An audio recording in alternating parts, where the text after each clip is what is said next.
कढ़ी चावल है। पता नहीं आजकल की बहुएं कैसी है, इतनी देर तक सोती रहती है। सबकी बहुएं सुबह जल्दी टाइम से उठ जाती है और एक हमारी बहू है जो महारानी अब तक बिस्तर में पड़ी हुई है। मेरे नसीब में तो शांति से सुबह की चाय भी नहीं ली। हमारी प्यारी सुबह उठकर भी मुझे खुद ही चाय बनानी पड़ रही है। सुबह उठकर हॉल में आती है। अरे बहू, इतनी जल्दी क्यों उठ गई हो? थोड़ी देर और सो जाती। नहीं माँ जी, वो कल रात मेरे सिर में ना बहुत ज्यादा दर्द हो रहा था, तो मुझे देर रात तक नींद ही नहीं आई, इसलिए आज मैं जल्दी नहीं उठ पाई। अरे रहने दे बहू, मैं सब अच्छे से जानती हूँ। मुझे पता है तूने देर रात तक फोन चलाया होगा, इसीलिए सुबह तेरी आँख नहीं खुली। अरे माँ जी को कैसे पता चल गया? माँ जी मैं अभी जल्दी से जाकर खाना बना लेती हूँ। हाँ, अब तो जाएगी ही, अब कोई जवाब जो नहीं है तेरे पास। सुमन सबको खाना परोस देती है और जब सभी खाना खा रहे थे, बहू तुझे कितनी बार कहा है कि सब्जी में जरा तेल कम डाला कर। माँ जी, एक तो आपको सब्जी भी टेस्टी चाहिए, ऊपर से मैं सब्जी में तेल भी कम डालूं, भला ऐसे कैसे चलेगा माँ जी? अरे तो सब्जी में तेल डालना था या तेल में सब्जी डालनी थी? ये देख, सब्जी तेल में अलग से ही तैर रही है। पापा जी अब आप ही बताइए, क्या मैंने सब्जी में तेल ज्यादा डाला है? हाँ जी, अब आप ही बताइए। अरे इनका तो फिर से चालू हो गया, अभी ये फिर से मुझे बीच में घसीटेंगी। इससे अच्छा है कि पहले ही मैं यहाँ से निकल लूं। बेटा अब मैं क्या बताऊं, तुम दोनों ही देख लो। अरे चलो आ रहा हूँ, जल्दी चलो, हमें लेट हो रहा है बेटा। हाँ पापा, जल्दी जल्दी चलते हैं, हमें आज वैसे जल्दी पहुँचना है ना। यश अब तुम ही इन्हें संभाल लेना। हाँ हम चलते हैं। अरे भैया, आप दोनों इतनी जल्दी कहाँ जा रहे हो? इस मुसीबत से बचकर जा रहे हैं बच्चों। और उसके बाद कमल और यश वहाँ से अपना बैग उठाकर जल्दी से भागकर बाहर चले जाते हैं। अरे पापा जी, अपना लंच बॉक्स तो लेकर जाइए। नहीं चाहिए बेटा। अरे इन दोनों को क्या हो गया, ये अचानक से भाग क्यों गए? पता नहीं, खैर इन्हें छोड़ो, तुम अब जल्दी से जाकर सारे कपड़े धो दो। 2 दिन से तुमने कपड़े नहीं धोए हैं। माँ जी मैं सोच रही थी कि मैं सारे कपड़े एक साथ वॉशिंग मशीन में ही धो देती, इसलिए मैंने कपड़े नहीं धोए थे। नहीं नहीं नहीं, वॉशिंग मशीन चलाने की कोई जरूरत नहीं है, तुम जाकर हाथ से कपड़े धो। पर माँ जी इतने सारे कपड़े हैं, अगर मैं हाथ से कपड़े धोऊंगी तो मेरे हाथ खराब नहीं हो जाएंगे क्या? तेरा बड़ा सोने का हाथ है जो कपड़े धोने से खराब हो जाएगा? आजकल की बहुओं के अलग ही नखरे हैं। अरे एक हमारा जमाना था जो सुबह 5 बजे उठकर इतना काम करते थे, और इन्हें देखिए भाई। सुमन गुस्से में वहाँ से चली जाती है और हाथ से कपड़े धोने लगती है। ये माँ जी तो ऐसे कह रही है जैसे पता ही नहीं इन्होंने कितना काम किया हो। अरे मेरे आने के बाद तो इन्होंने एक पानी का ग्लास तक नहीं उठाया और मुझे शिक्षा दे रही है। उसके बाद सुमन अपना सारा काम खत्म कर लेती है और हॉल में जाकर टीवी चलाकर अपना सीरियल देखने लगती है। तभी वहाँ पर विमला आ जाती है। अरे बहू ला जरा, मुझे टीवी का रिमोट दे दे, मुझे अपना सीरियल देखना है। नहीं नहीं माँ जी, मैं आपको अभी रिमोट नहीं दे सकती, मैं अभी ही तो अपना काम खत्म करके आई हूँ। वैसे भी सुबह से काम कर रही थी, आप तो पूरा दिन से टीवी देख रही थी, अब टीवी देखने की बारी मेरी है। अरे नहीं, अभी मुझे टीवी देखना है, जल्दी से इधर रिमोट दे, नहीं तो मेरा वो नागिन वाला सीरियल खत्म हो जाएगा। क्या माँ जी, आप भी कितने बकवास सीरियल देखती हो। नागिन सीरियल देख देख कर ना आप भी बिल्कुल वैसे ही नागिन जैसी हो गई हो। क्या कहा तूने? तू मुझे नागिन कहती है? तुझे तो अभी मैं बताती हूँ। उसके बाद विमला और सुमन का झगड़ा इतना ज्यादा बढ़ जाता है कि क्या बताएं। तब उनकी आवाजें सुनकर यश अपने कमरे से बाहर आता है। माँ, भाभी, आप दोनों ऐसे क्यों लड़ रही हो? आपको पता है ना मैं अपने ऑफिस का काम कर रहा हूँ। अरे बेटा, मेरी कोई गलती नहीं है, यही है। अब देखो, शांति से मुझे मेरा सीरियल भी नहीं देखने दे रही, तू ही समझाना इसे जरा। नहीं देवर जी, मैं तो सुबह से अपना काम कर रही थी, मैंने तो अभी ही टीवी चलाया है और माँ जी पूरे दिन से टीवी देख रही है, ऊपर से दिन भर ना वो नागिन वाला सीरियल ही देखती रहती है। हाँ, तूने अभी मुझे नागिन कहा था, ये भी बता दे। अरे तू भी तो वो अलग अलग जन्मों वाले सीरियल देखती रहती है। हाँ तो मेरे सीरियल तो आपके सीरियल से अच्छी है ना। इस जन्म में तो तुझसे ढंग से काम नहीं हो रहा। अरे मेरी फूटी किस्मत है जो मुझे तेरे जैसी बहू मिली, अगले जन्म में पता नहीं किसकी किस्मत खराब निकलेगी। हे भगवान, मुझे बचा लेना, एक जन्म में सजा मिली वही काफी है। माँ जी, वो तो आप शुक्र मनाइए कि आपको मेरे जैसी शरीफ बहू मिली है। अगर आपको तेज बहू मिलती ना तो अच्छे से पता चल जाता, आपको 100 जन्म में भी मेरे जैसी बहू नहीं मिलेगी। दोनों एक दूसरे को खरी खोटी सुनाने लगती हैं। बस भी कीजिए अब आप दोनों, अगर आप ऐसे ही लड़ेंगे तो उससे कोई भी हल नहीं निकलेगा। इसके बाद वो दोनों वहां से चली जाती है। हे भगवान, मैं भी किस मुसीबत में फंस गया हूँ। उसके बाद यश के पास उसकी गर्लफ्रेंड का कॉल आता है। यश, कहाँ पर हो तुम? मैं तुम्हें कितनी देर से कॉल कर रही हूँ, तुम मेरा कॉल क्यों नहीं उठा रहे थे? अरे मैं तुम्हें क्या बताऊँ, मैं ना बहुत बड़ी मुसीबत में फंसा हुआ हूँ। क्यों, क्या हुआ? अरे क्या बताऊँ तुम्हें, मेरी माँ और भाभी सारा दिन बस लड़ती रहती है। उनकी लड़ाई किसी भी समय खत्म ही नहीं होती। ऊपर से पापा और भैया मुझे इस मुसीबत में अकेला छोड़कर खुद तो भाग गए और मैं यहाँ फंस गया हूँ। यश, क्या तुम भूल गए कि मेरी एजेंसी का नाम क्या है? मैंने तो अच्छे के झगड़े सॉल्व करवाए। मेरे आगे कोई झगड़ा टिक ही नहीं सकता। तुम चिंता मत करो, जब मैं शादी के बाद उस घर में आऊंगी तो सब कुछ चुटकियों में सीधा कर दूंगी। अरे देखा, हमने तो बहुत कोशिश कर ली इन लोगों को समझाने की, पर इनके झगड़े खत्म ही नहीं होते। तुम चिंता मत करो यश, मैं सब संभाल लूंगी। मेरे आगे कोई भी ज्यादा देर तक टिक नहीं पाता। अब यश रेखा से फोन पर बात कर रहा था तो उसे फिर से झगड़े की आवाज सुनाई देती है। वो जल्दी से फोन कट करके देखता है तो सुमन और विमला फिर से लड़ रही थी। अब आप दोनों फिर से क्यों लड़ रही हो? अब क्या हुआ? आज उसका भाई आने वाला है, इसलिए शाही पनीर, राजमा चावल इतना सब कुछ बना रही है।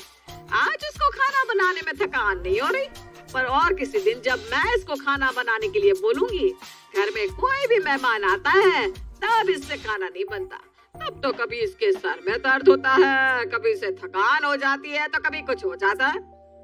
ऐसा नहीं है माँ जी, आप ना मुझ पर पता नहीं क्यों ऐसे गलत गलत इल्जाम लगा रही हैं। मैंने तो पनीर पहले ही बना दिया था, मुझे तब तक तो पता भी नहीं था कि मेरा भाई आने वाला है। और पिछली बार जब आपका भाई आया था तब मैंने उनके लिए भी तो पकोड़े बनाए थे। हाँ, रहने दे, अपनी सारी पोल पट्टी मत खुला, मैं तुझे बहुत अच्छे से जानती हूँ। मुझे साफ पता है कि तू वो पकोड़े मांगे राम हलवाई की दुकान से लेकर आई थी, और ऊपर से मेरे भाई के लिए तूने रात को सिर्फ मूंग की दाल बनाई थी। खुद का भाई आ रहा है तो अब बड़े सत पकवान बन रहे हैं। ऐसा कुछ भी नहीं है माँ जी, वो तो मैंने पहले ही बना दिया था, मुझे पता थोड़ी ना था कि मेरा भाई आ रहा है।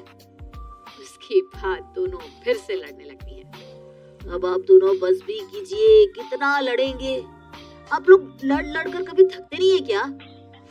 इसी तरह कई दिन बीत जाते हैं, पर सुमन और विमला की लड़ाइयाँ कभी खत्म नहीं होती। यश उन्हें हमेशा समझाने की कोशिश करता था, पर वो उनकी लड़ाइयाँ सुलझा नहीं पाता। फिर यश की शादी उसकी गर्लफ्रेंड रेखा से हो जाती है और रेखा शादी करके घर आती है। यश, अब तुम देखना, अब मैं इस घर में आ गई हूँ ना, अब मैं सारी प्रॉब्लम्स चुटकियों में सॉल्व कर दूंगी। अब तुम ही देख लो रेखा, कहीं ऐसा ना हो कि तुम भी इन सब से बहुत ज्यादा दुखी हो जाओ। मैंने तो बहुत कोशिश कर ली, पर इन्हें समझाना तो अपने पैर पर खुद कुल्हाड़ी मारने जैसा है। अरे तुम क्यों टेंशन लेते हो, मेरी खुद की एजेंसी है, मैंने तो अच्छे को देखा है, ये तो मेरे बाएं हाथ का खेल है। हाँ, अब हम तुम्हारे बाएं हाथ का खेल भी देख ही लेते हैं। कुछ कहा क्या तुमने? अरे नहीं, कुछ भी तो नहीं, मैं तो बस ये कह रहा था कि अब तुम आ गई हो तो तुम ही शायद इस सब का निपटारा करवा सको। माँ जी, आज खाने में क्या बनाना है? अरे बेटा, आज तेरी पहली रसोई है तो तेरा जो मन करे वही बना ले। नहीं माँ जी, आप बताइए आपको क्या खाना है, आप जो कहेंगी मैं वही बना दूंगी।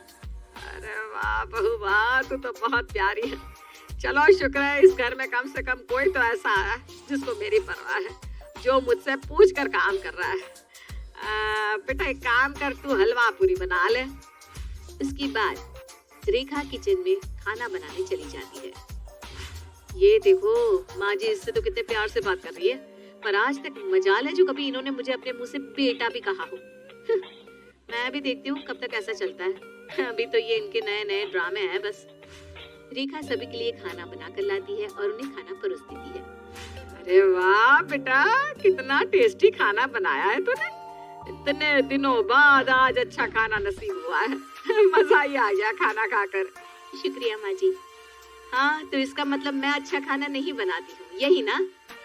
आरा, तू तो सब्जी में इतना तेल डालती है कि सब्जियाँ उसमें अलग से तैर रही होती है। देख, छोटी बहू ने कितना टेस्टी खाना बनाया है, मैं तुझसे कितनी बार कहती हूँ कम तेल डाला कर, पर नहीं, क्या कर थक चुकी, पर तू तो वही करेगी जो तेरा मन चाहेगा।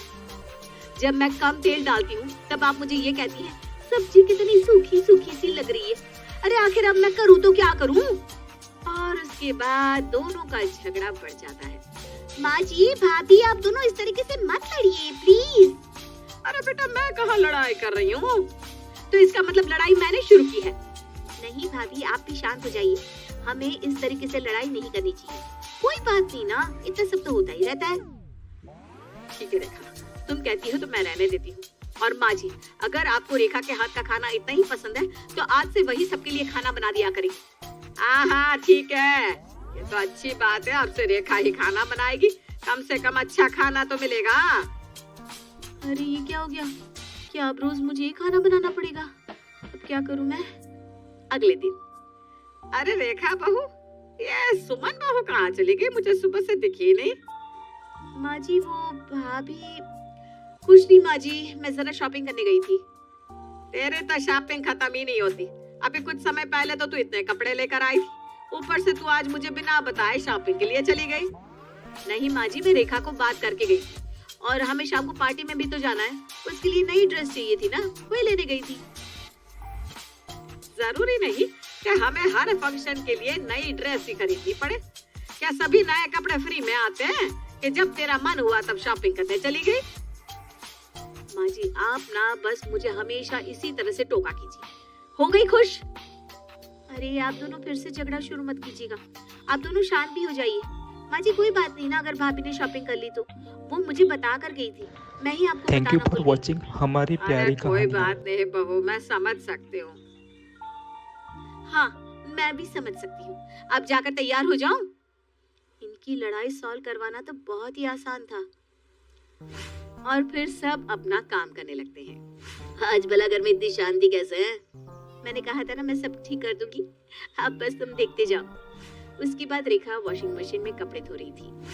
अरे बेटा, हाथ से कपड़े धोया कर। हाँ, वॉशिंग मशीन में सारे कपड़े खराब हो जाते हैं। जी माँ जी। अब ये कैसी मुसीबत है? भला वॉशिंग मशीन होती किस लिए है?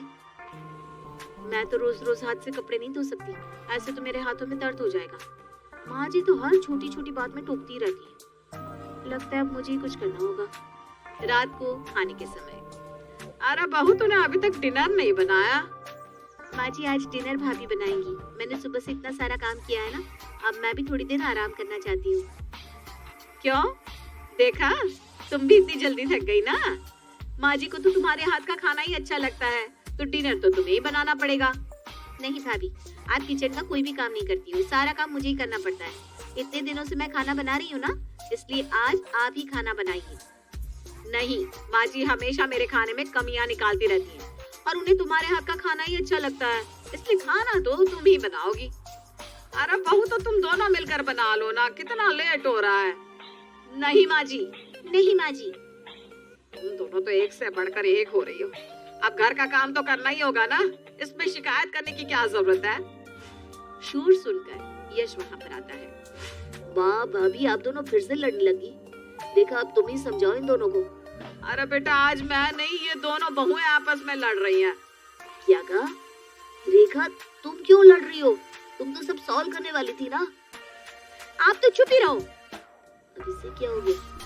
सभी गुस्से में वहां से चले जाते हैं और लास्ट में खाना मृदुला को बनाना पड़ता है।